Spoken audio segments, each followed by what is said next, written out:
We are recording. Hi, everyone. Welcome back to Batman Athenaeum. Last episode, we did Batman Athenaeum episode 1 here in the garden. It was a rousing success, even when we were stumbling and laughing. Everyone was amazing. Carl came and joined us as our narrator for that one, and he's going to be our future Bruce Wayne Batman voice. You can imagine he set the scene very beautifully. Well, everyone was extremely talented, and especially our new VAs who haven't really had a chance at it before. Some of them weren't even VAs. Everyone brought A game, though I think everyone was uncomfortably aroused by Kiwi's Alfred. So Alfred's a daddy now. What can I say? Uh, He was younger here we then. go with episode 2. He has been a daddy. So I'm going to go ahead and we're going to go down the list, and you guys can go ahead and give your names and who you are playing in this episode. If you're not sure who you're playing, I will come in and save you, I promise. So starting with Alina. I am Alina Hubbard Riley, and I will be playing Grace Gordon tonight. Cool. Cade? Cade? I'm getting used to push talk. I am Cade. I will be playing Tommy Elliott this time around, and later maybe the occasional extra or two. You're teen Tommy. He's a teenager now. I passed the torch to you. Puberty is hitting them hard.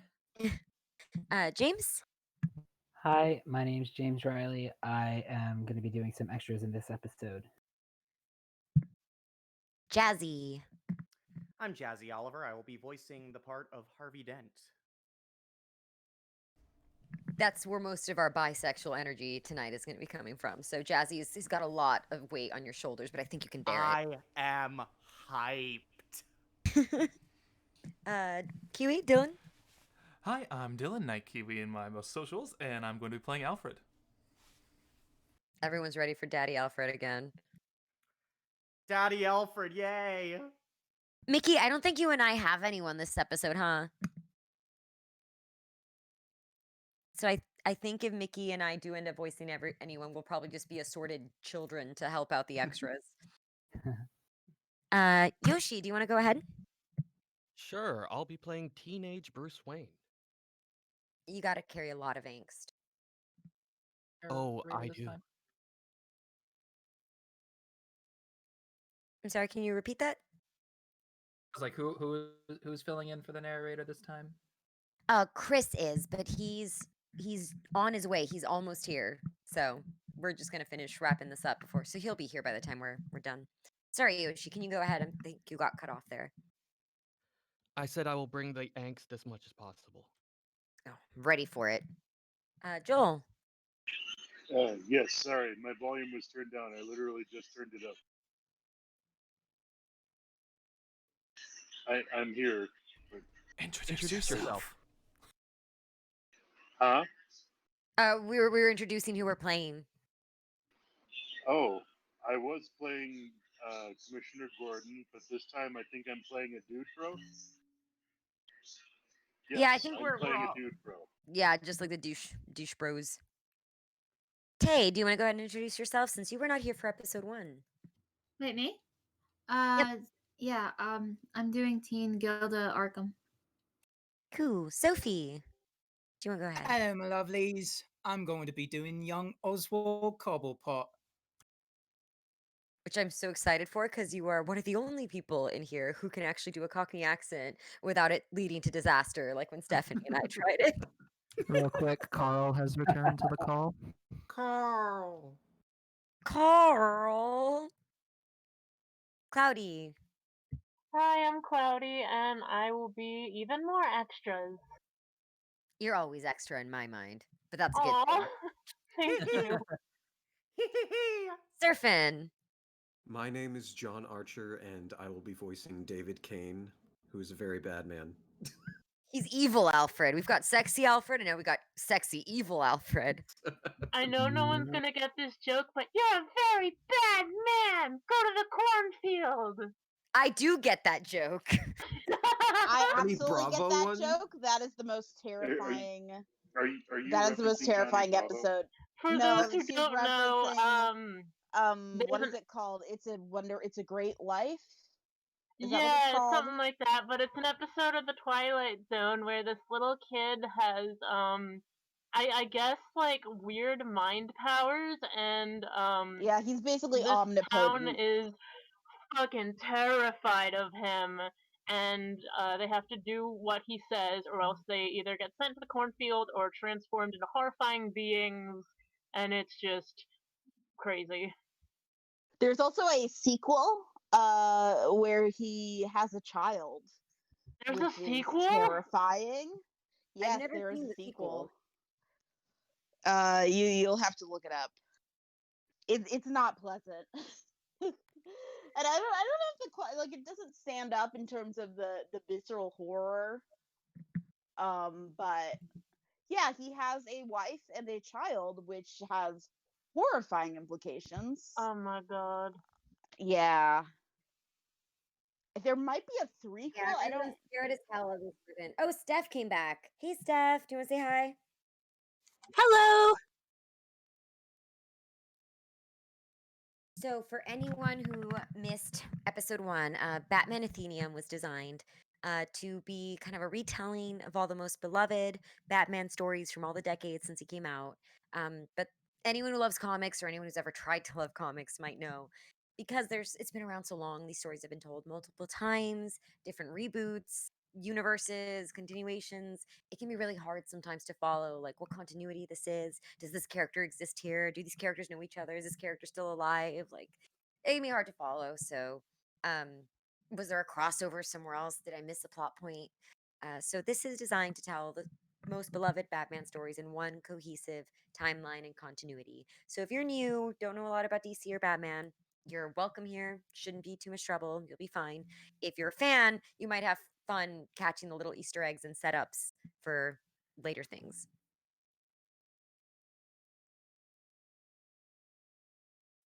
Shall we begin? Yeah, please. So, right before we begin, because I think we're waiting on Chris, our narrator, who should be here shortly. Does anyone have any questions or comments? I don't know if anyone's in the stream. I should probably check. Same sort of crowd that was here before. Well, they Like were we have off. 8 people here currently. I mean, I'm still here Yeah. if needed. Hey, you can vote this time. I can. I can. Whew. It's exciting. You All get right, to I'll be mute myself. biased.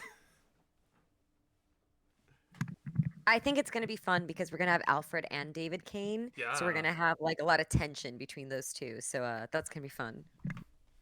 Oh, I also want to give a shout out to Aaron slash Maruyasha or Mayuyasha, who made these title cards for us last minute, just really quick. They look really nice and vibrant. So thank you.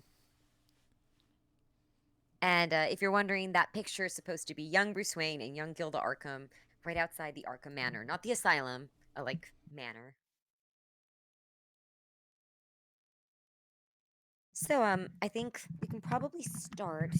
Chris should be here shortly. So if someone wants to kind of fill in for him for a second. We do before- have Carl. If We do have Carl, although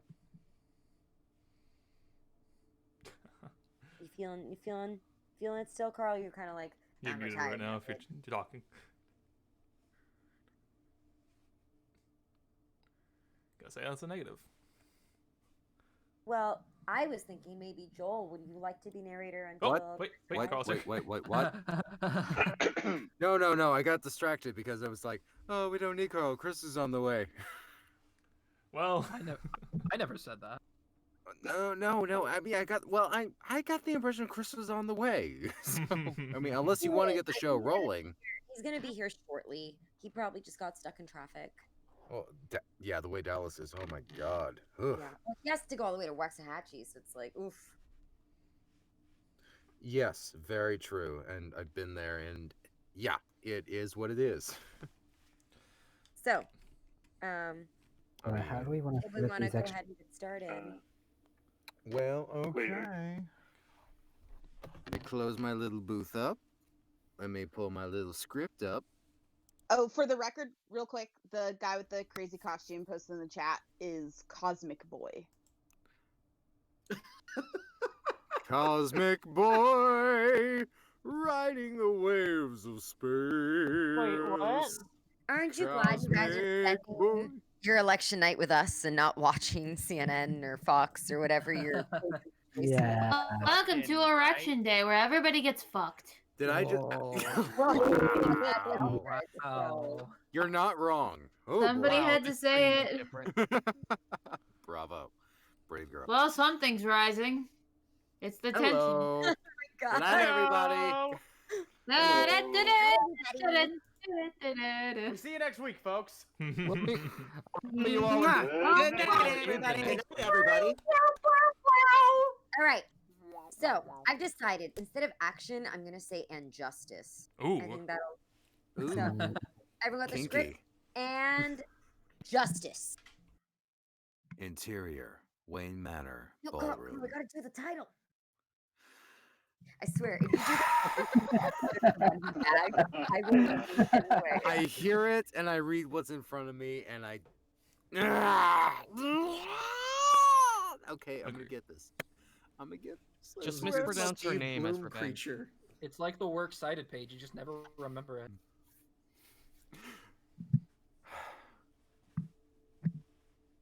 It's pronounced Anthemes?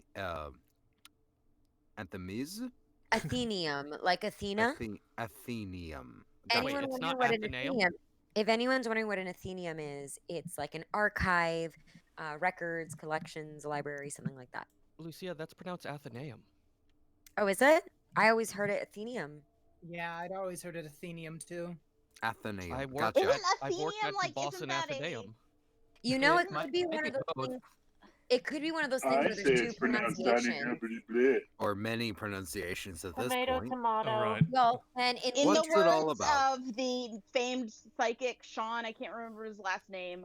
I've heard it both ways. yeah, in the interest of that, I will not be upset if people pronounce it Athenaeum or Athenaeum. I will accept both. Batman. I'll be upset though. I'm just kidding. I'm kidding. All right. Batman!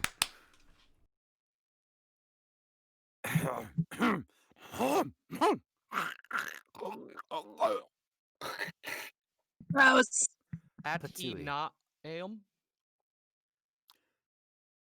Batman Athenaeum. Episode 2. Lost and Found. By Lucia Lobosvilla. Oh my god. Lucia Lobosvilla. Lucia Lobosvilla. Ding. Lobosvilla. Thank you. Based on the works of Bill Finger and Bob Kane. By the way, I put Bill Finger first because Aaron totally came after me and was like, "You're a fake fan if you put Bob Kane first." And I was like, "All right." High five. My wife. So, interior, Wayne Manor, ballroom, 1992. A banner hangs overhead reading, "Happy 13th birthday." It's a large, lavish affair with all of Gotham's wealthiest families attending. There's a buffet of expensive and exotic foods, lobster, steak, gourmet pizza for kids. Servants go around the room offering hors d'oeuvres and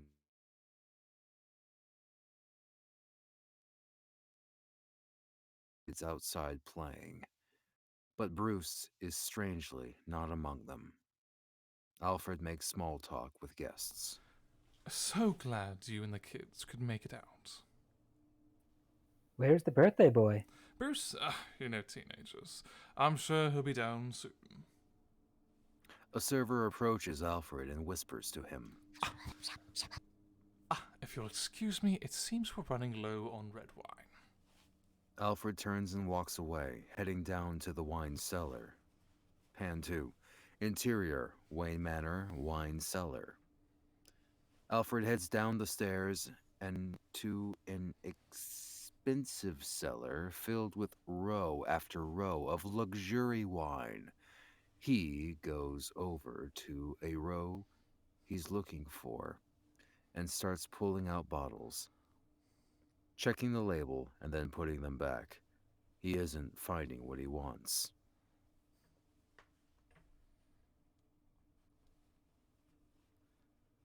Sir Finn. David Cain. I had the button on my mic I had it like super ultra muted, so I didn't interfere with it. Okay, my bad. Man, may I? Fuck. Okay. May I recommend the Merlot? Alfred turns around to see David Cain there. Cain walks over, offering Alfred a bottle. 1945. Good year, wouldn't you say? Alfred crosses his arms, not talking, not taking the bottle. David Cain. So, you do remember me. How heartwarming. To what do I owe the displeasure? Can't a man in his twilight years drop in on a friend from a previous life? Is that what we are? Friends? I certainly thought so. You're still alive, aren't you? I think it'd be best if you leave. Without meeting the man of the hour? Or should I say boy? How old is that ward of yours now? 13. Practically a man. Or so it was in our time. Things are different now, aren't they? Odd that he's sequestered away in his room instead of enjoying the festivity. Perhaps he's depressed over being expelled from yet another school. What is that now? The third time? Or the fourth? The boy has a temper. He gets into brawls. Now where did he... Now where did a sheltered Wayne boy learn how to fight like that? I taught him how to defend himself. Don't insult my intelligence, Alfred. The boy is angry. There's a smoldering rage within him. He cannot contain it. You taught him to give him an outlet. For all the good it's done. You're not challenging him. He's restless. You taught him the martial arts and gave him no opponent. Of course he's searching for one. He needs a teacher. He has a teacher. He has a tired old man past his prime. I can help you. I can restore I you refused you then, and I'm refusing you now. Then I can teach him myself. And your master would approve of his mad dog going off his leash. The demon's head knows my intention. Perhaps he could become interested in the boy as well. Over both of our dead bodies. We are overdue. Leave. I'm no longer asking. Alfred snatches the bottle and storms past Cain. Interior, Wayne Manor, Bruce's room. Bruce lies on his bed laying with his Game Boy, or similar, non-trademarked handheld gaming device. The door is cracked ajar. Bruce sits up nervously. Who's there? Bruce gets up to check. Just as he gets to the door, and as he's about to grab it, opens the door. It swings open, and Tommy Elliott jumps in. Boo! Ah! I got you. You should have seen your face. What do you want, Tommy? Bruce goes over to his bed and flips on it, turning the game back on. Tommy follows him over. What's your problem? Nothing. Aw, his baby Brucey sad he doesn't get to come to our school anymore. Bruce throws his handheld game at Tommy. Tommy puts his arms to block it in front of it, hitting his face. Leave me alone. Okay. Sheesh. Didn't know you were still sensitive about it. Tommy picks up the handheld game and hands it to Bruce. Bruce snatches it. You gonna stay up here the whole party? 'Cause you know we're not allowed to have cake until you come down. Not my problem. Ooh, tough guy. Come on, man, I'm bored. Bruce ignores him. Playing his game again, Tommy sighs and lies beside Bruce, staring up at the ceiling. Hey, remember that time I snuck out of my house at night and took the last ferry over here? I walked all the way over, and when I got here, your mom was so worried. She kept fussing over me. I thought your dad was gonna tell on me to my parents. He looked so upset, but he didn't. Remember? Yeah.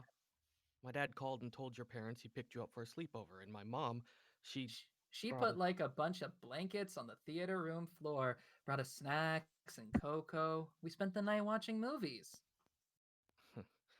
Mom brought us crepes in the morning. She didn't even ask Stanley to make it. She did it herself. Best time of my life. But eventually, I had to go home to my stupid parents. At least you got to go home to them. Tommy is silent for a while. Hey, you ever met the Cobblepot kid? He's a total weirdo. Looks like a penguin. Bruce looks at Tommy skeptically. I'm serious. He's like 17, but the same size as us. He's downstairs. You gotta see it for yourself. Come on. Tommy stands and gestures for Bruce to follow. Bruce sighs, but switches off his game and stands up, going to Tommy. Wayne Manor, ballroom. Bruce follows Tommy downstairs. The guests cheer when they see Bruce, singing Happy Birthday. The staff brings out a gigantic cake on a dining cart. Tommy makes a beeline for beeline. Thank you. Beeline for the cake while Bruce awkwardly deals with guests. There he is. Happy birthday, kiddo. Oh, he's so big. Right. Oh, hey there, champ. What am I doing here? Patty! Thanks. Tommy comes back over with a slice of cake on a plate for the party hat. Sorry, folks. His butler's calling him. Tommy takes Bruce by his arm and leads him away. Wayne Manor, gardens. Outside. The kids. Kids are the best. Sorry, because I paused there. kids. It's like outside the kids. Here's guts, kids. Oh my God. All right. Outside the kids of the guests play. Tommy drags Bruce outside. Wait, where's Alfred? No idea. But you said that Alfred wanted me. Yeah, that was a lie. Hey, Oswald Cobblepot! Oswald Cobblepot, a short, squat older teen wearing mittens, which made his hands look like flippers, turns to face Tommy. He speaks with a heavy Cockney accent. Who's asking, you little git? Have you met Bruce yet? Can't say I've had the pleasure. Oswald strides to Bruce, smirking maniacally. Well, if it ain't the Wayne boy. Big bugger, ain't you? You got a problem? No problem. You got a problem. Tommy eats his cake, watching with glee. Nope, no problem. Good. Let's keep it that way, Gov. Oswald turns away. Tommy frowns and drops his cake, going to stand beside Bruce. Good one, Bruce. He does totally look like a penguin. Oswald stops and turns back. What did you call me? Bruce looks at Tommy in disbelief. I told you I was bored. Oswald storms over. Didn't your mum ever teach you if you can't say something nice, don't say anything at all?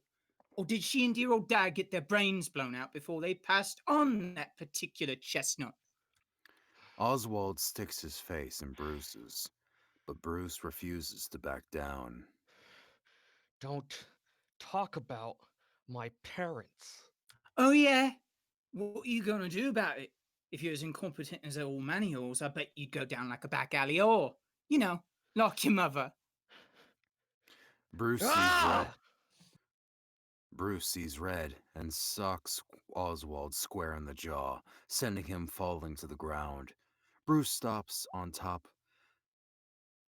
Bruce jumps on top of him and starts wailing on him. Punch after punch. Oswald can't even protect his face on the onslaught. Oh my gosh, he really did it! Alfred comes running outside. Bruce! Alfred tries to pry Bruce off of Oswald, but Bruce flips Alfred over his shoulder, sending the old man landing on his back. Then Bruce goes right back to punching out Oswald. Other guests come outside, seeing the commotion. What's going on? What? What's going on?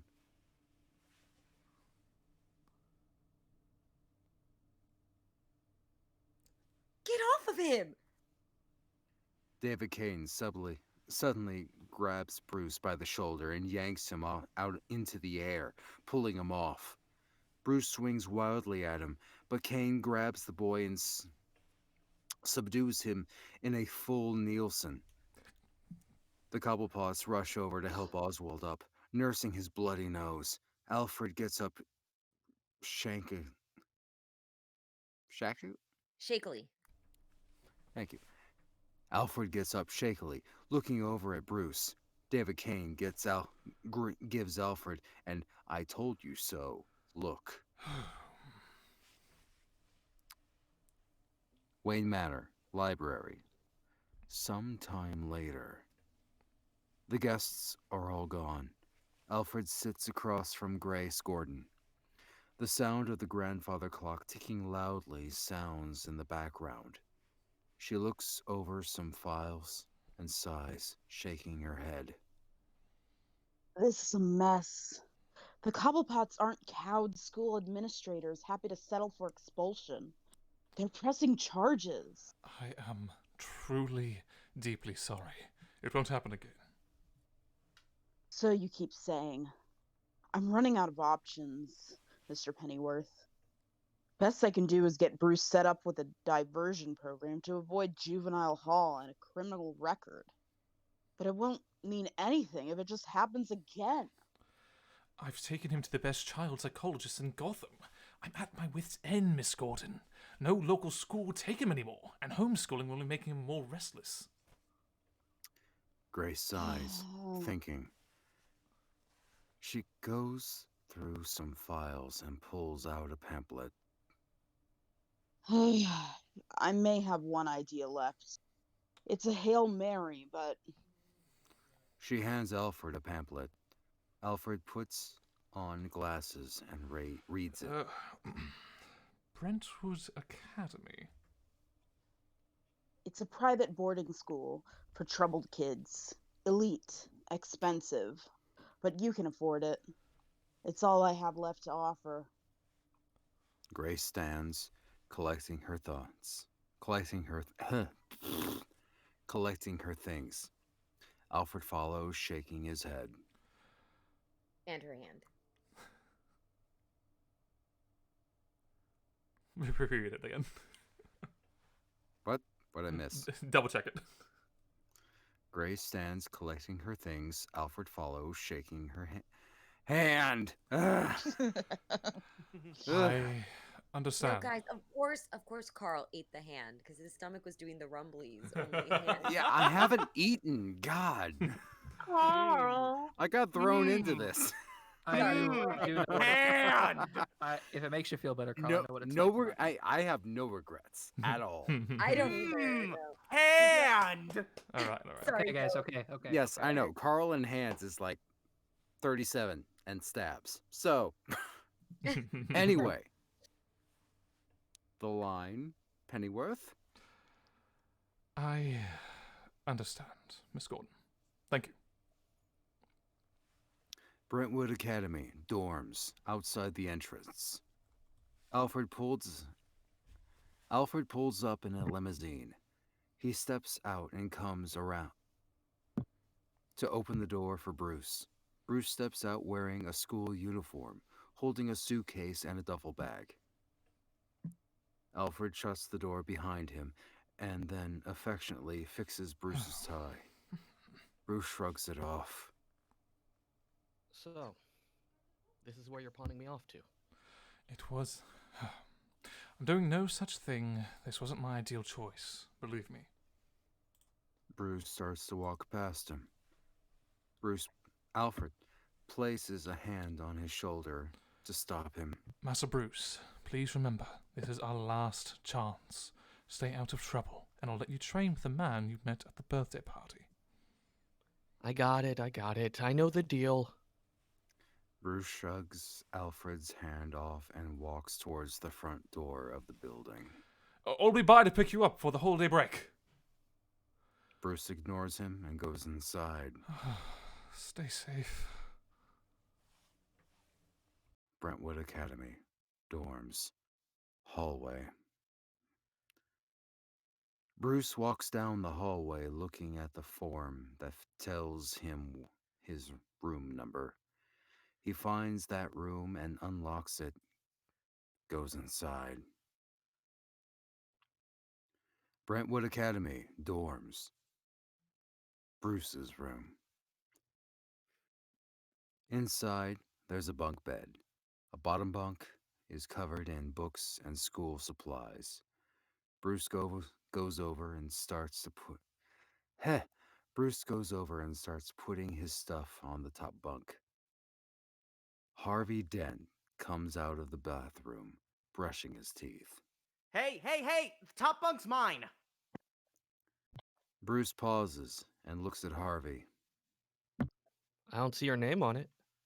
I have a book up there. Bruce looks back at the top bunk. He finds the book and knocks it off the bunk. He keeps on unloading his stuff onto the top bunk. Harvey frowns and goes over to pick up his book off the floor. Sorry, having technical problems. Give me 1 second. One, two, you're late. While we're pausing for a moment, I do want Okay. to say I'm loving this episode even more so far. So, guys, Good job, guys. Good. Of course, when I come in to read, I start having issues. Dang it. Happens to the best Fate of us. sabotaging you.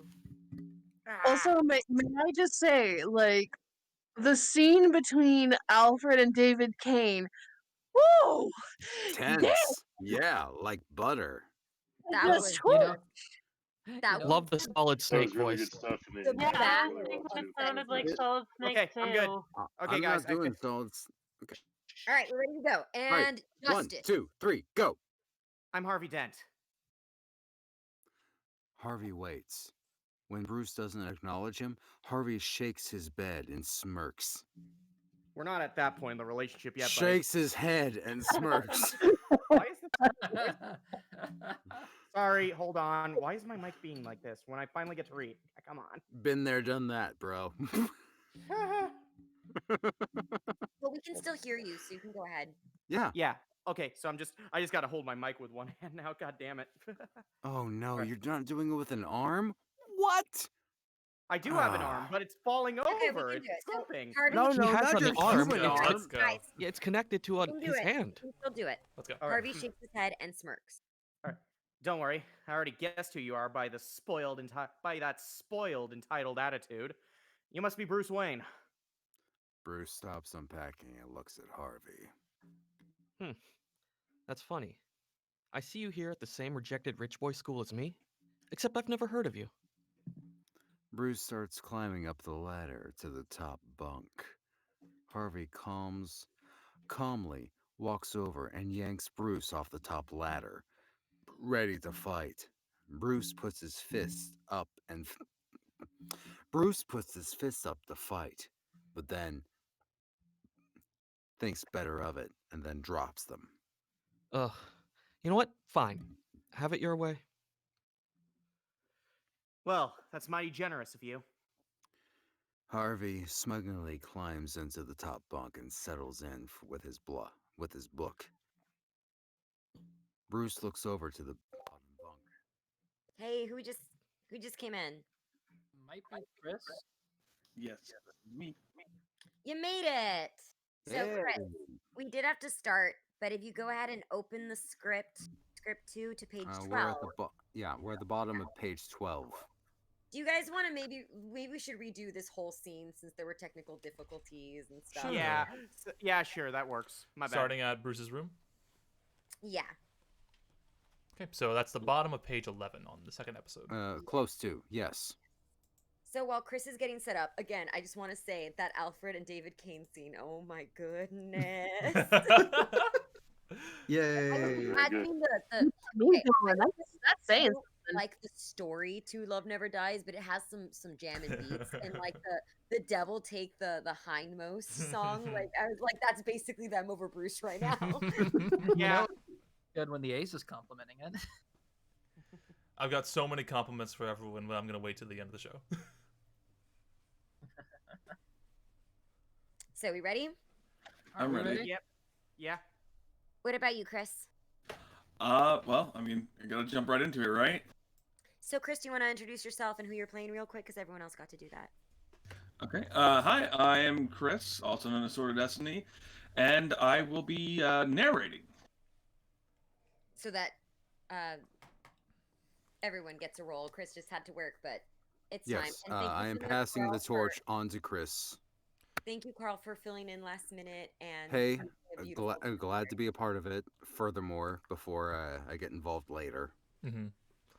It's been an absolute honor to read, and Chris, break a leg. All right. Cool. And just for confirmation, all of the direction in the individual character dialogue, don't read that part. And like, don't read like Bruce pauses or.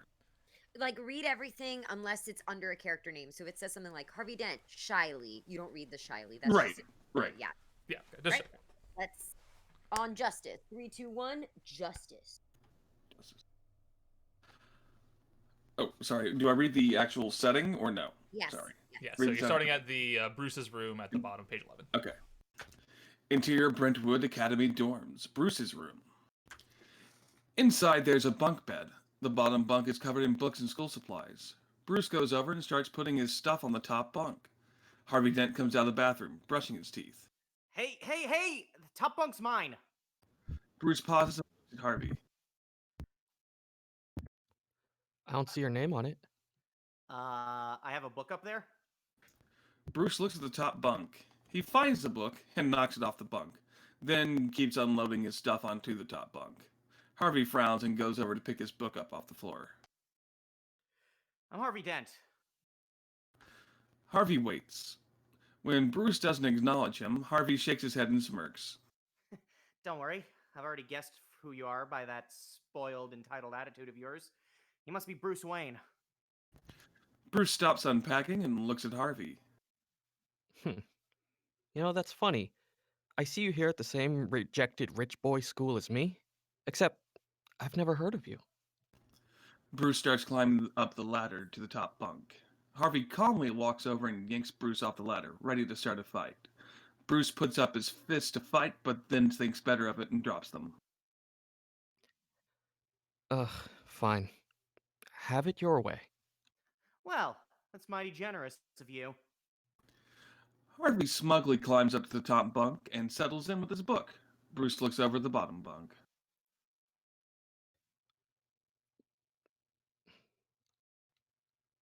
That means the bottom bunk is mine then? Bruce sweeps all the books and supplies off the bottom bunk and onto the floor roughly. Some books surely get damaged and papers scatter everywhere. What the hell? Harvey jumps down from the top bunk. Bruce trips him. Harvey falls to the floor, hitting his head. Oh! Bruce quickly climbs up onto the top bunk. As Harvey gets up on all fours, getting up, Bruce whistles to get his attention. Damn it, hold on. I can't whistle. Whatever. By the way, Dent, it does have my name on it. Bruce points to a plaque on the bunk bed which says, "Donated by the Wayne Foundation." Harvey laughs bitterly and crawls into the bottom bunk, rubbing his sore head. Oh, screw you.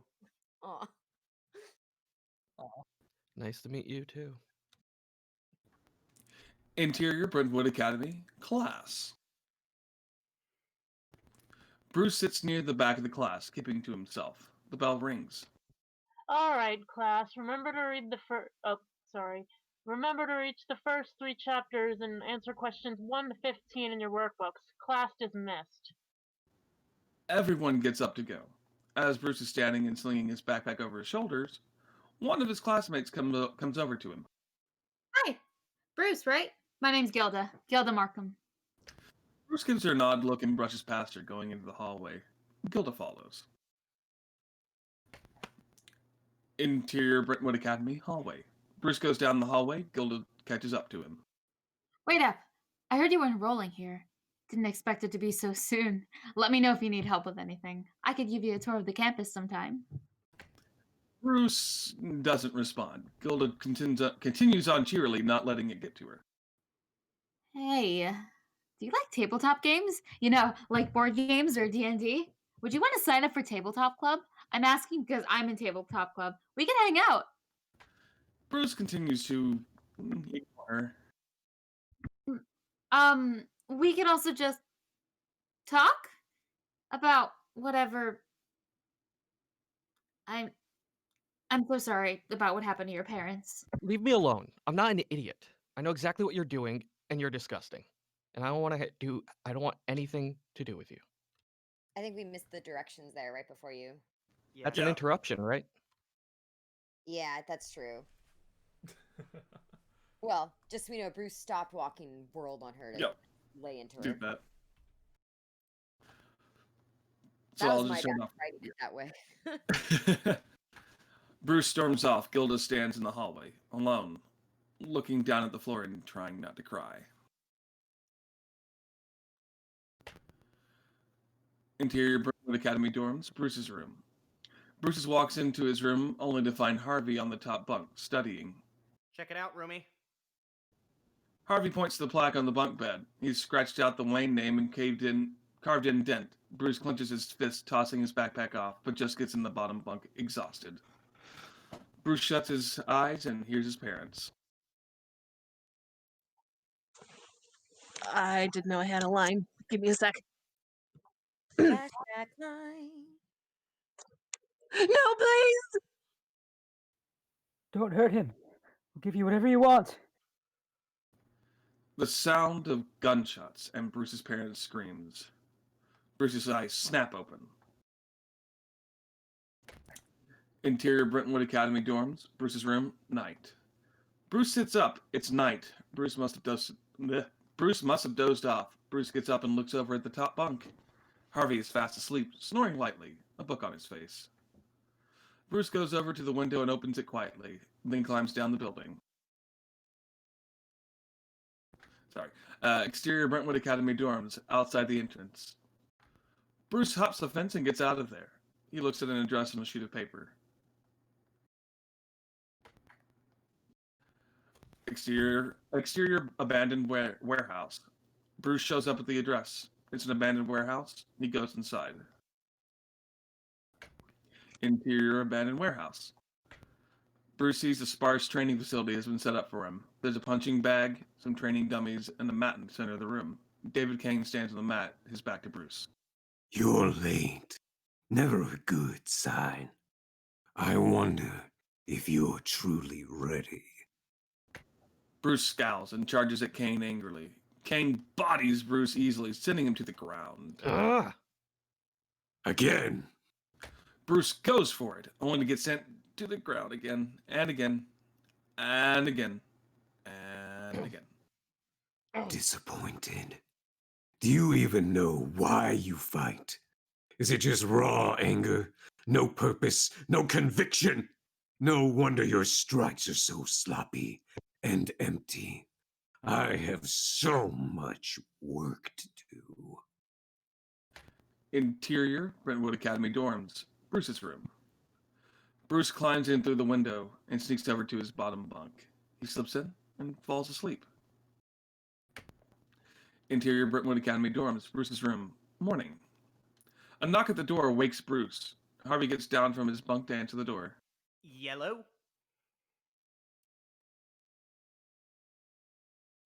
Yellow. Taylor.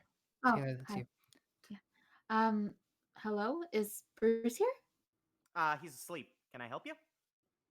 I just wanted to check. Is Bruce sure he doesn't want to join the tabletop club? I don't know about Bruce, but I'd love to join. Tell me all about it. Well, Bruce is up angrily. That was Bruce, not say the that right again. push to talk button.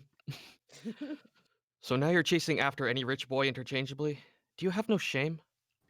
Gilda shrinks near tears. Excuse me a moment.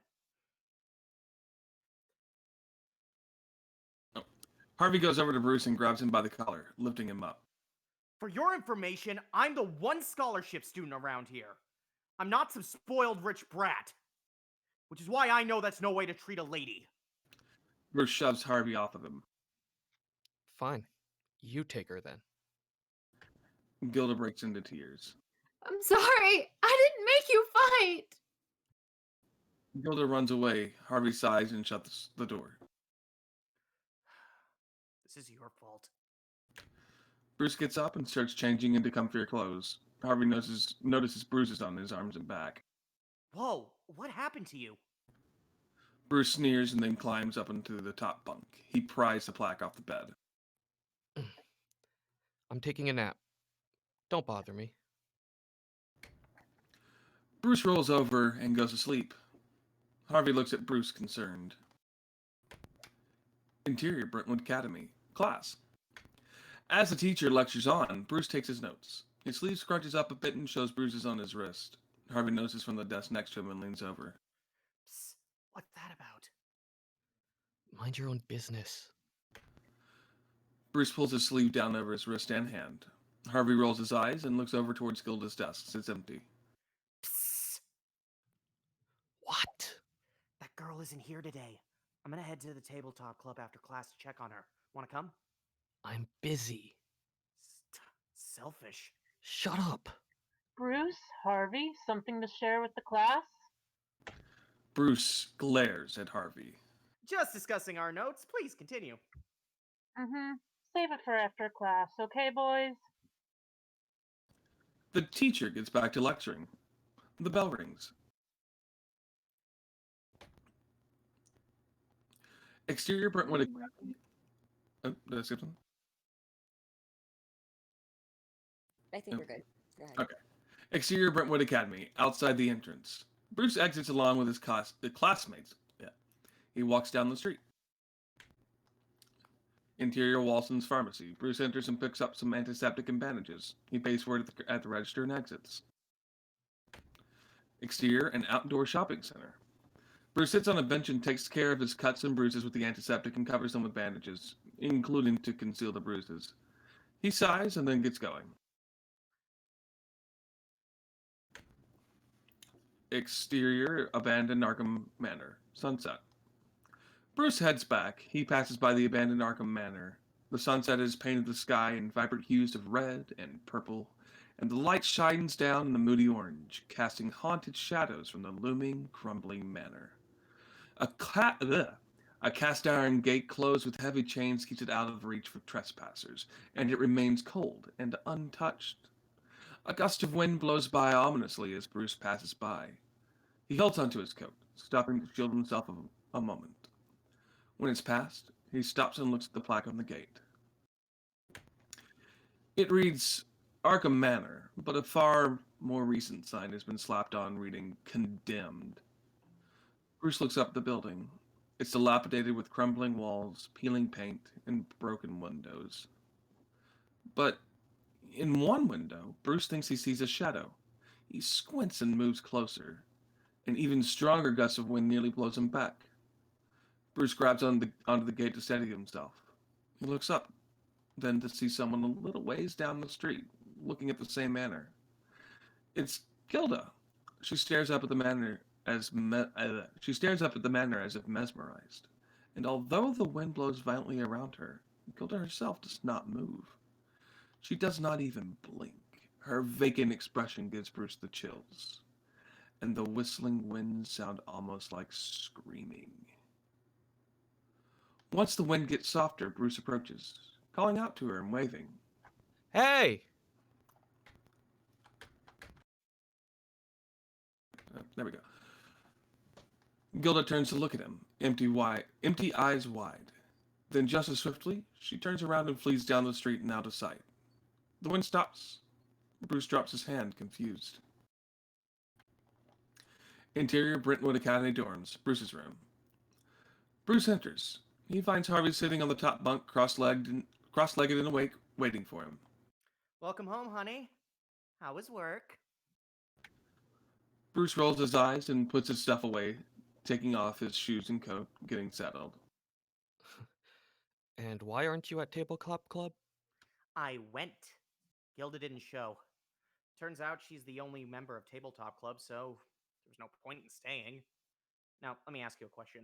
Why do you always come back here with bruises? Where do you go after classes? Is an adult hitting you? Yeah, you may have heard of him. His name is Nunya. Last name business. Yeah, I get the message. Suit yourself. Bruce comes over to the bunk bed and notices Harvey has now painted the name Dent onto it.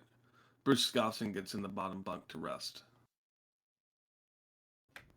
Interior Brentwood Academy dorms, Bruce's room. Night. That night, Bruce gets up to sneak out again. He goes to climb out the window, but it's stuck. Bruce examines it and finds a lock on the window. Bruce mouths a curse, surely Harvey's work. Bruce quietly tiptoes over to the door and sneaks out that way. Interior Brentwood Academy dorms, hallway. Bruce sneaks down the hallway, turning the corner, trying to be as quiet as possible. But something feels off. He hears someone shuffling around behind him and whirls around, grabbing his pursuer and pinning him up against the wall. It's Harvey. Okay! You got me! Shh! Why are you following me? You think I haven't noticed you sneaking out every night? I want to know where you go. Suddenly, a flashlight shines from down the hallway. Run! Bruce and Harvey run. Exterior Brentwood Academy dorms, outside the entrance. Bruce and Harvey run, jumping the fence and narrowly avoiding detection by campus security. Once they've run a ways away, they stop to catch their breath. What was that? Campus security. It's Friday. Seniors like to sneak out and party and go drinking. So security is extra tight. Bruce straightens and goes on his way, ignoring Harvey. Seriously? Hold on! Exterior abandoned Arkham Manor. Bruce goes on his way. Harvey goes after him, irritatedly lecturing him. What is your deal, dude? You think you're literally too cool for school or something? Bruce stops suddenly, causing Harvey to bump into him. Harvey sees what made Bruce stop. Gilda is in front of Arkham Manor, and five Brentwood Academy seniors are getting in their face. Come on, this is your house, isn't it? Give us a tour. Please don't hurt me. Seniors shove Gilda up against the iron gate, surrounding her.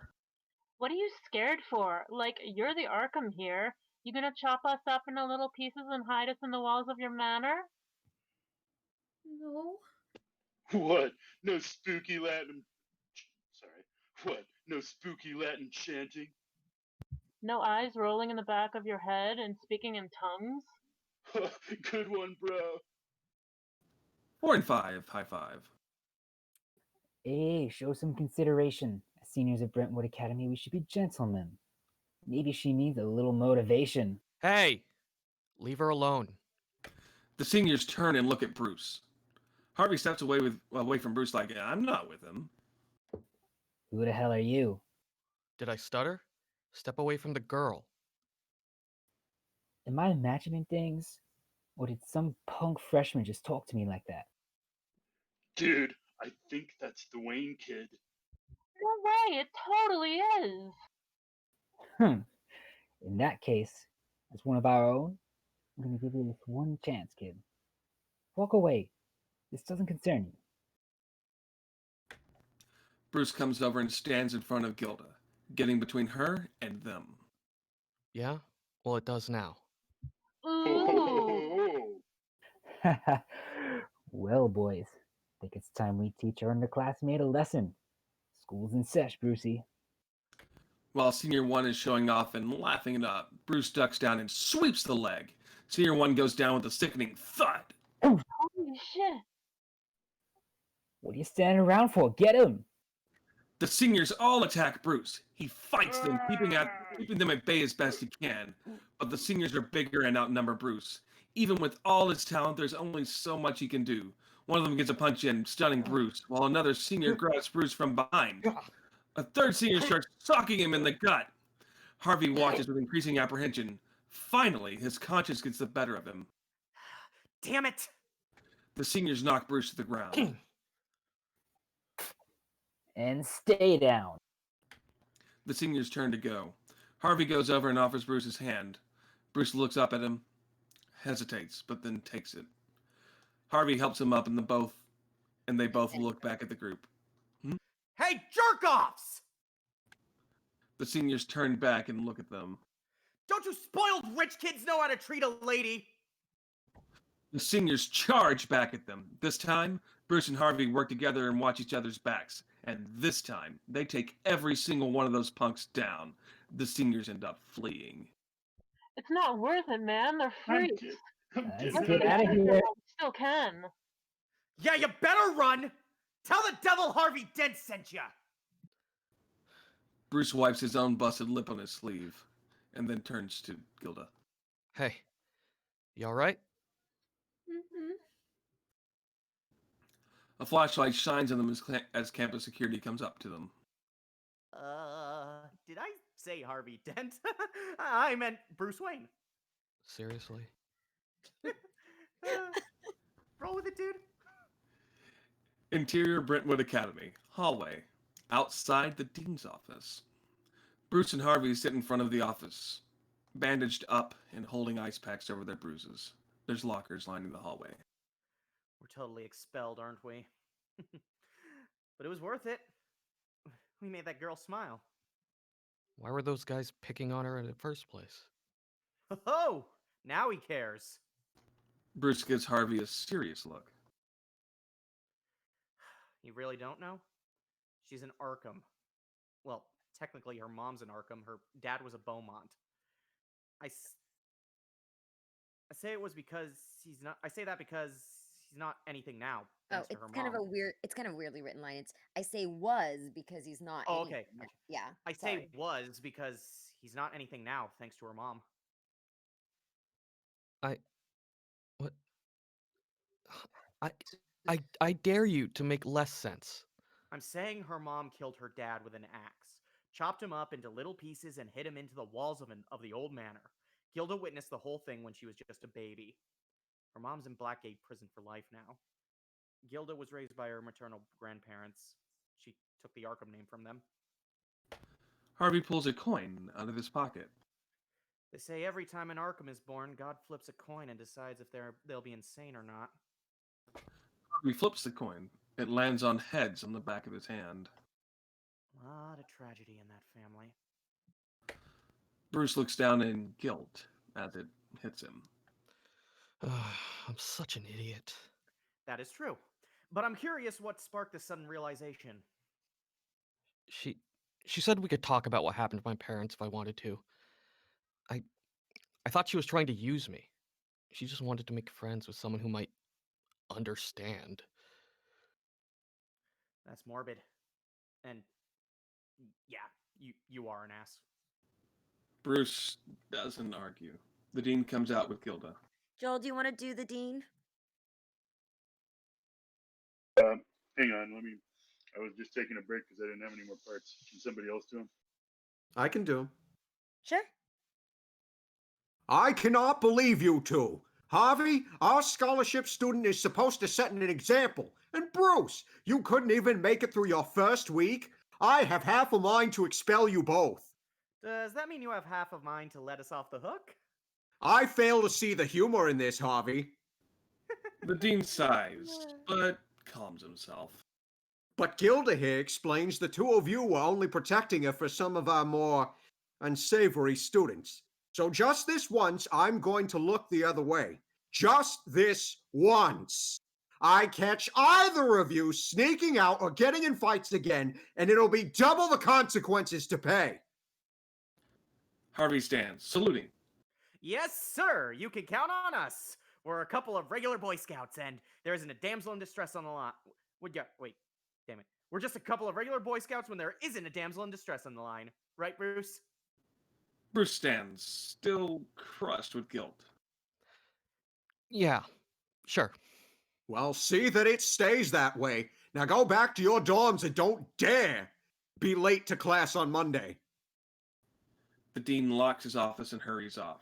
Gilda shifts nervously, tugging at her own sleeves and looking down at the floor. Thank you. I'm sorry for the trouble. Are you kidding? Gilda, you saved our bacon just now. It was the least I could do. I should get going. And Gilda walks away. Say something to her, man. Like what? Anything. Gilda stops abruptly, collapsing to her knees. Bruce and Harvey turn and run over. Gilda! Gilda's locker has been vandalized with the words "Crazy Arkham" spray painted in in red. The locker has been busted into and her things are on the floor. Gilda sniffles, devastated at the broken frame holding a family picture, perhaps her only one. Harvey and Bruce look at each other in dismay. Bruce kneels down and picks up a D&D book, turning it over, looking at it, and then turns to Gilda. Hey, Gilda. You know, I've been thinking about joining the tabletop club. Gilda wipes her eyes, crying. You don't mean that. No, I really do. I've never gotten the chance to play D&D, but I've always wanted to. Will you teach me? Gilda looks up at Bruce in shock. Really? Bruce nods. Gilda makes a high-pitched squeal of joy and then throws herself onto Bruce, hugging him. Oh, thank you! I promise you won't regret it! Bruce smiles, chuckling, and helps her up. Harvey bends down and picks up the picture frame, careful to dust off the glass shards. You know, I bet we can fix this with a little elbow. Excuse me, I cannot talk. Take I'm your time. sorry. It's okay. You know, I bet we could fix this with a little elbow grease. You want to come back to our room and play tonight? I would love that. Harvey comes over and ruffles her hair.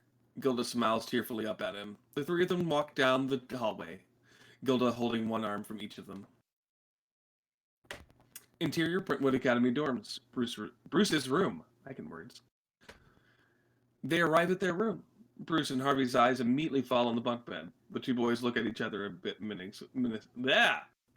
The two boys look at each other a bit menacingly. But Gilda Passes. Yeah. But Gilda passes them and enters, sitting on the floor and getting up. First things first, we gotta roll your characters. Bruce and Harvey can't help but smile at that. Harvey goes to sit next to Bruce. Wow. Harvey goes to sit next to Gilda on the floor, the bunk bed forgotten. Bruce shuts and locks the door behind them and joins them on the floor. So there's races and classes. Each has their own advantages and disadvantages. Then there's your stats. Yay! Guys, that was so good. I have so many Wow. comments about everyone. That was I just want to say spectacular. real quick, I'm glad whoever did the D. So good. Because that was really So good. before I give it away to all of us to talk about it, I want to really quick ask the audience, what do you guys think? Oh goodness, Was it glorious? I told you this one would be the you can it's get so it. good. I liked it. Gilda and the boys. Gilda and the boys. I really, I God, where are all my guys? Where are my friends' guys? Gilda and the boys. Yeah, that's totally an alien concept to you, Taylor. I'm I'm really But- enjoying this. You did so good. I'm gonna wait and talk about everyone. It was amazing. go ahead You and were I all think- great. I I love think we can Gilda.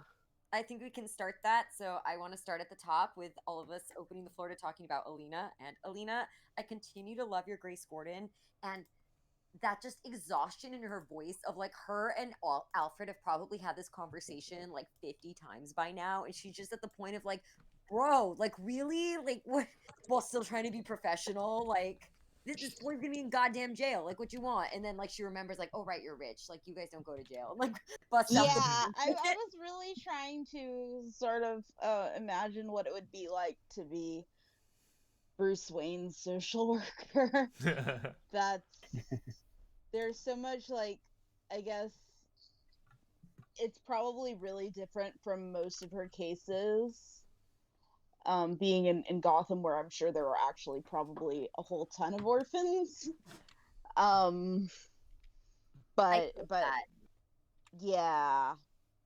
So I it's really just like felt that coming through in your this kid has everything going for him in a way, and then it just I mean, he's seems Bruce like, Wayne, so yeah. Yeah, but then at the same time, he has all this stuff going against, like, that he's dealing with. But like, you know, it's just like, oh, this is so complicated, and so like the Guardian is not really, you know, it's more of a, you know, special ops guy than an actual Guardian. I mean, then like somebody he you know, not somebody that wants to be a parent, but is really dedicated. But it's like at the same time, like he's sort of training him more than raising him.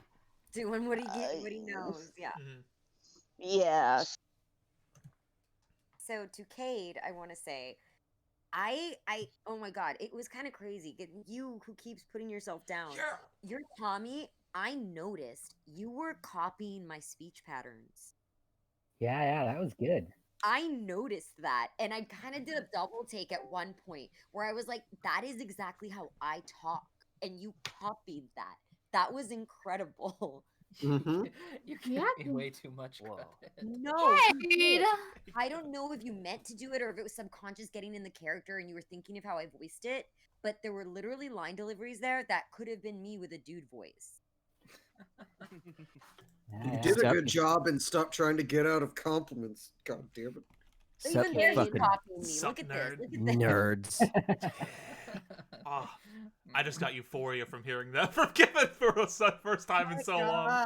That's been so long since I've heard Kevin, you're Kevin crashing the stream live. Oh, whoa, we are? I literally saw you guys. Yeah. I didn't know. So I just discovered that on the right of my Discord, it shows where everybody is. And I clicked on it, and it threw me into here. Because we're live. Just jumps in at the end. You continued Live. Zine, so thank you for filling in before Chris got there. James, I really was enjoying the little bit of accent you were putting into your bullies and things like that. So that was a fun time. I think the extras are often unsung heroes in that way. Can I just say I love the Dean's like JFK voice? I feel personally offended by that JFK voice, having worked both in the JFK JFK Presidential Library and the Edward M. Kennedy Institute, which is why I like it. Let's talk I about the like your funny surfing. words, Coin Man. Yeah. Guys, let's talk about that when we get to surfing because I want everybody to go through. So Before you get off me too quick, I do want to say no, that was not intentional and the slightest at all. It came through though, Cade, because that's not how you usually talk. That was me. I heard it. That was how, and I'm sure Oh, others yeah. heard it too. Cade is very talented and he refuses to believe it. Okay, He's but very guys, I have to talented. say, and this was hard because so many people were amazing this round too. But your Harvey was one of my favorites of the night. Yeah. I loved it. That was a great person for me to play off of, and I'm so But- happy that you were my. Wood Harvey's liked it very much. Your comic timing, like, oh my god, you just have such excellent comic timing. I felt all of his like frustration with Bruce. I felt the way he deflects things into humor sometimes, and gosh, See, I that's loved me. it. That's me. I deflect a lot of things into humor. That's just me. that is who I am as a person. And I kind of connected with Harvey, like in his last little spiel when he's taking out the coin. There was just kind of this moment where I felt in tune with the character, and I was like, "Oh my god, I love playing this man." No, you were awesome. Like that was just something else. I never want to hear another young Harvey again because that was just. I was sitting there like I wish I had made him even funnier because like Jazzy is just killing it right here. Is there any episode 3 stuff with Harvey that we can just slide in, young Harvey? Well, and something I noticed that Yoshi was doing that I'm going to talk about when I get to you too, and you picked up on the fact that Yoshi was doing it, so you started doing it, was kind of improvising and sprinkling in some extra little like sounds and words in there into the lines, and I loved it because it made everything sound so natural. And the way you guys would like insert little like grunts and like grrs at each other was just like, oh, nah. Right, yeah, Yoshi. I loved the back and forth we had, dude. That was so much fun. Like I said, you were fantastic to play off of. We just launched like ship wars with these three. Like, I am so honored to be part of this ship. By the way, thank you. Dylan, We'll call it the biangle. Yes, Yeah. Nothing like a good OT3, right? Oh yes. Come here, boys. Dylan, your Alfred continues to be such a bright spot. I really love the distinction between the way he was with David Cain, trying to be composed and gentlemanly, but cold, versus that kind of like sad, concerned, warm he has with Bruce. And when Bruce was gone, when Alfred could drop the tougher act and just let himself almost cry with the like, oh God, please be safe. Like, oh, my heart ached. Like, you guys felt that, right? 100%, yeah. And the fact Bruce here, like, not returning his love, and you're like, Bruce, you love and cherish He's that 13, man. it's fine. No, Get out of my life, not dad. No, Oh, God, it's love you to absolutely a touching See, I moment just between feel them. like if this had a score backing it, the music would get all quiet, and Alfred would just be like, "Please be safe." Yes. And it would just be so emotional. Yeah. To the teeth. Probably have like that slight echo just to make it sound more important too. Yeah. Let's get the Incredible Hulk end music. Yoshi, I understand. I thought you were about to sing the Jurassic Park theme. Okay, but let her talk. It's fairly Yoshi, close. I know that because since it was late, you probably couldn't shout into the angry parts as big and bombastic as you wanted to. So, like, I totally get that. But I have to say, you are one of those actors that plays things so naturally. And if you feel there needs to be like another little phrase in there, like a hey, or a sound or something, you just let it go in there and it makes your delivery sound so organic. I think you have extremely good instincts about that, and I'm really glad you went with that because even though you were being more subtle, it was a more subtle performance. I felt this crushing weight of his depression that he's carrying everywhere, and the way he's trying to act like he doesn't care, that very adolescent, I don't give a shit. But no, I could feel that in him, and like, you were like such an opposite of Harvey, who tries to play things off with like, I'm like funny guy, and who you are. I could feel the New Yorker in my bones. Yeah, I could almost feel the Sokka in Yeah. it too. I can feel the pain in both of Yeah.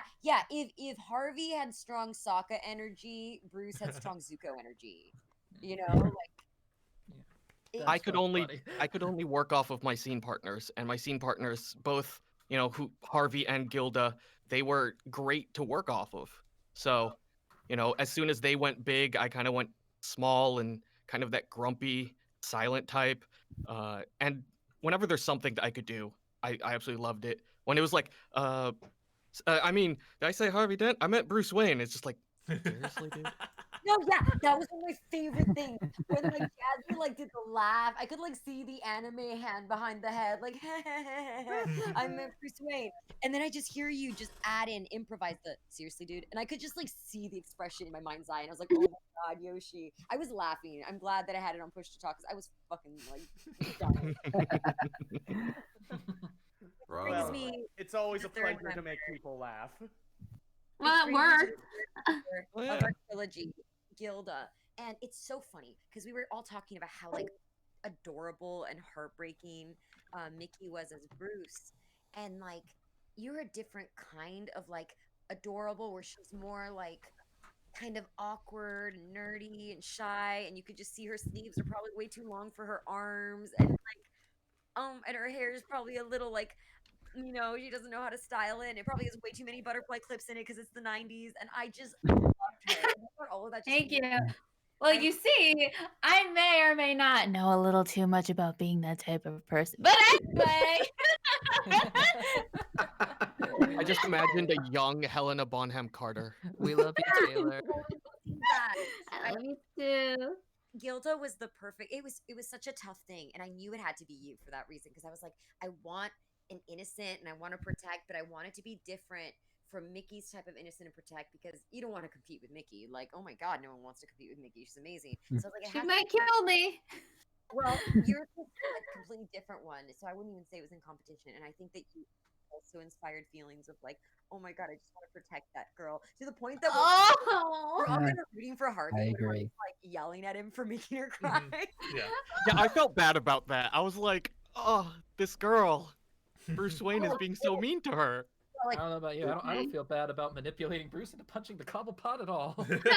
It's like Jazzy is playing Cade. Also, very Jazzy short could be Cade's role. voice. Very short role, but very good penguin, by the way. Yeah. Oh. Yeah, seriously. Oh yeah. Sophie, not only was your accent spot on and you never dropped it, there were a couple places I realized I had not written the accent in properly, and you corrected it for me in your performance. And I'm sitting there like, thank you, Sophie. You have my back.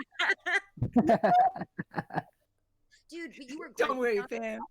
You modulated it to like the right age range for him, where like his voice isn't quite as deep as it's gonna be later, but he's not a little tiny baby, and like God, just this level of like smug, like I'm the top dog here. You had, oh my God, you were, Sophie. Everything you do, like you. Everybody did very well. I'm very proud of all of you. You seeing your in Sophie, you steal the day, and this is why, like, you're not allowed to be in too many. And now, Lies. David Cain was the real star of this, I think. I was feeling feelings. Yeah, no, he made me feel hidden feelings too. I know that your line was brief, but I still love your Martha. She slaps, and I love her. Chris, I know you're coming in late from work and you're exhausted, and so you were stumbling. But your narrator voice is just so clear, so like well elocuted, and like you just have a great cadence, and you're just pleasant to listen to. Well, thank you. Like I just want to hear a book narrated by you. It's just a nice listen to it. But you're like, I agree. Yeah, I've been wanting to get a boot together to get to where I can do audiobooks. I just haven't had time. Howdy again. Like I know you said you're not a voice actor and you were so nervous. But I thought you were really funny as those like random goons. Same thing with Shank with Joel, where you guys were like, ooh, at the same Yeah, time. I was like, honestly, I kind of pictured them to be like, in like cheesy 90s movies, like the over-the-top bullies. So I had to give one of them like a Valley Girl accent. Like totally. Well, what's funny is when I wrote, I kind of just automatically assumed they would all be dudes. When you came in and did the Valley Girl thing, I was like, oh man, she's the girl in the skirt and fishnet that's like popping her gum. With the crude blonde ponytail in the back almost. Yeah, the sideways ponytail. Like, yeah. Which kind of looks like a blooming flower because it's like going everywhere. I mean, you never specified any genders for any of them, so I was like, okay, whatever. Well, I have to say, Cloudy, for someone who says I'm not a voice actor, I've never voice acted, it is a huge sign. I never said I never voice acted. I don't really do it too often, but nowadays I do it even more because my friend Kiki, who was in chat earlier, has a radio show, and I have a part in that, so... Nice. Well, then you get to call yourself a voice actor, because when you change a writer's perspective of what they wrote with your voice acting, that means you're a voice actor, so, Hell yeah. And of course, Surfin, John, it was quite the ask to ask you to compete in a scene against Kiwi's Alfred, who had already won every hearts and panties. And then you came in there with that just it like if he was like gentleman, like non-threatening sexy, you could like Kingsman sexy, you came in there with like bad boy Wolverine, I'm bad for you sexy. So like We're gonna be in a toxic relationship Do you want kind to of know why I went sexy. with that voice? Do you want to know why I went with that voice? Because I wasn't even thinking about sexy. I was thinking about how does the guy who knows that he's low rent Deathstroke talk to make up for being low rent Deathstroke? Low rent Deathstroke. That's the best way to describe David Cain. Join the dark side. We have drugs and abs. See, now I want to pit my Teen Titans Ron Perlman Slade against your David Cain. Yeah. Yes. Oh my gosh. Oh, Okay, so creepy. I want you to know that someone, I think it's Steven is in the chat saying, I love Gilda over and over. She was like saying how much she loves her. Also, broke ship wars woke polycule is in chat. Yeah. Okay. I think James made my favorite joke about this, where I was like, "Oh well, Harvey is bi." I think Jazzy was like, "I'm getting like strong gay energy," and I was like, "No, it's bi energy because he's two-faced." And James was the one that was like, "Oh, it's Mister. Harvey's wedding day," and the priest says, "Do you take this man?" And Harvey goes, "I," flips a coin and goes, I guess "Don't." not. Oh damn. Don't not. He just walks out the wedding and with the wedding music playing in reverse. Well, Nope, sorry, honey. The coin tells me what to do. I can't marry you. Oh. He paid the wedding guys to practice playing the song in reverse just in case this happened. Because it was a To be 50-50 fair, shot. To be fair, that was actually be kind of canon to the original wedding march because the original wedding march was played for a wedding that lasted 10 minutes. Ah. Yeah, that's why you shouldn't get married to that march. Comments in the audience or here, please go ahead. Can I go through my list because I actually wrote things down of like comments. Oh my god. Alina, Lucia already said it, but you had the perfect energy of this is the 15th time I've heard this. Come on, you can't keep doing this, and it was just perfect. Mwah. Cade, how dare you? I feel offended that you've said you're bad at this. That was so good. Everything was so natural. And then, like, when you were laughing while giving lines, it felt so perfectly rich and well delivered. And, like, someone actually was laughing at someone and talking at the same time. It was so natural. It was so good. I was so... Every time Cade says he's bad at voice acting, I'm this close to kicking his ass. Yeah, I've got proof now on recording. You have can't to do it you anymore. have to come over to the state first to do it. I think I will. Cade, Okay. which state are you in? I'm in Alabama, so good luck. I have to State of drive through Alabama on my way back home. It's time to kick your ass. If anyone just wants Hey, to guys. generally visit, who is in New York? Okay. I was in New Yes, York. this is. Let's do Oh. Well, I know you're in New York. Yeah. I looked up like, oh, who said that? And I saw James. All right, let's tune in If a you little say bit. bad at voice acting now, you're calling Alfred a liar. Do you Yeah. want to do that? Anyway, go ahead, Dylan. You can go. I liked Stanley better. So Carl did something while he was voice acting as a narrator that I really liked. Since he was ruining the narrator more as a Batman rather than as a general narrator, he had a certain disdain when he said, Oswald Cobblepot. And I was so into it. It was so good. Moving on, James, of course you did amazing. I was so into all of the different roles. I love all the extras. Like Lucia said, unsung heroes. It's done so well, and even like not expecting to have to work together the way that you did. We don't necessarily know which character you're taking.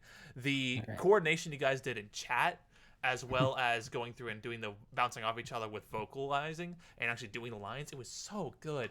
And Jazzy, I'm giving the favorite of this one to you. You were my favorite. Shit. You did so well. Oh my god.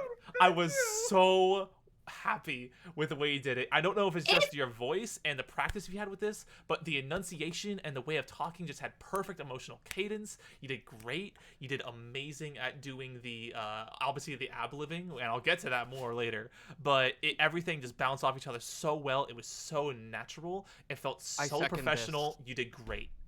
I second Thank- everything that's being said here. Thank you so much. I was so nervous on how it turned out. So. You did great. And oh my goodness. The sass on Bruce Wayne was perfect. Every bit of I can feel the different like emotional ticks of where he's at mentally right now with everything, from just his frustration and tiredness with Alfred to that extending to everyone else and gradually starting to go through and see things, understand things, and interacting with other people around him more in the academy. It was great. And of course the ad-libbing was superb. Like you said, you two work off each other so well, and it worked out so well. I just was so into it. Tay, you're so sweet and shy.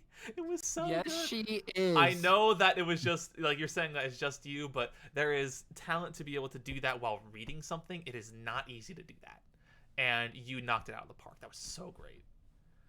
Oh my goodness, Sophie, I know I'm biased, but I adored your accent work, and everything about it fit the Oswald Cobblepot persona so well.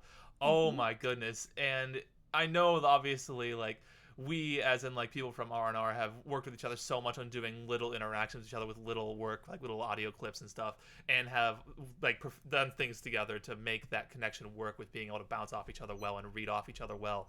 But you did so well with going through and interacting with Bruce and having that that's like Lucia said, a smugness to it, and that perfect like, oh, I'm angry at the world, but right now I'm angry and better than you. And it was perfect. Great Right job. now, I'm specifically angry at you. I'm angry at everyone, but right now, you're the one I'm angriest with. Sophie, the fact that accents don't feel fake or forced when you're doing them is really freaking hard. And you still have the emotional backing behind it. A lot of people Yeah, can only having do accents emotional or range voices. during an accent is very hard. And I'm actually going to you next with the David Cain, because Oh, that's God. another point. You can't. You had emotion and emphasis and enunciation while doing a voice, which isn't easy when it's not a natural thing that you're do just commonly.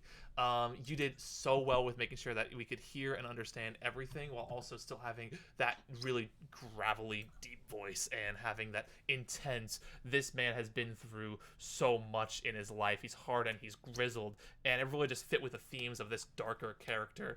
And being able to do emotions with that is so important, and people usually miss it when going into this. Even professional work misses it, and that was great. That was fantastic.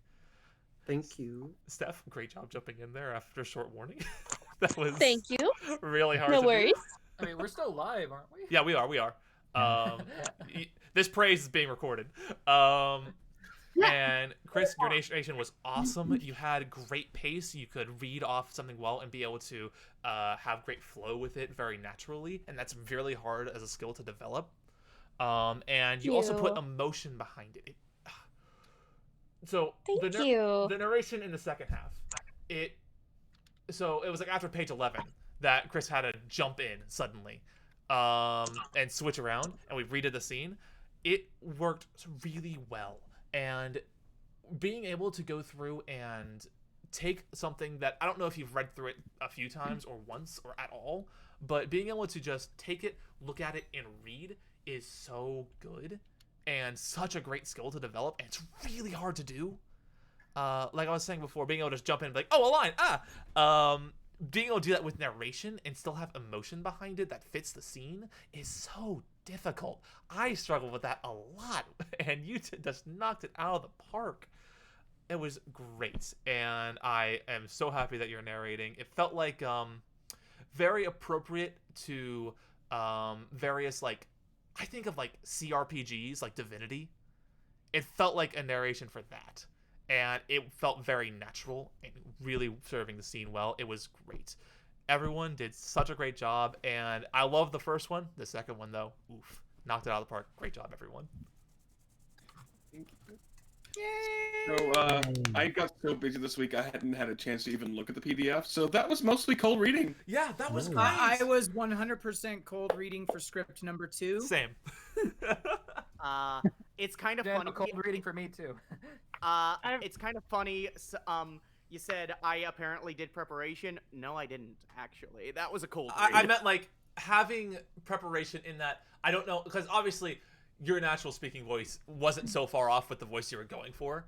Right, So you were able to fit that very well and mesh it in well, but also just being able to talk naturally while reading is so hard. Say words. Yeah, as opposed to saying the words, you're speaking the words, and that's so important. Right.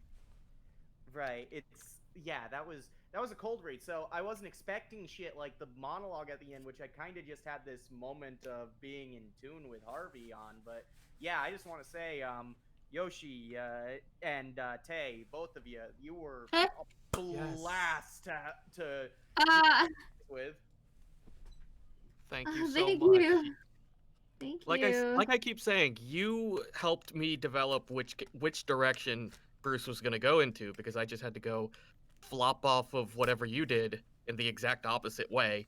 See, I kind of had this goal throughout the thing because I knew you were playing like this stern-faced asshole. I wanted to break you in the best way possible. See, and that's the thing. I absolutely love that, because in the end, as much as you tried, it was Gilda who broke me. Everything about how Gilda was just, I don't know if, like, at the end, I did my best to kind of create this roller coaster upswing of Bruce accepting, like, all right, I guess these guys are my friends now. I guess I'm interested in D&D? And you know, it's funny. David Cain was also trying to break Bruce, so good job! I was trying to break Bruce positively. Yeah.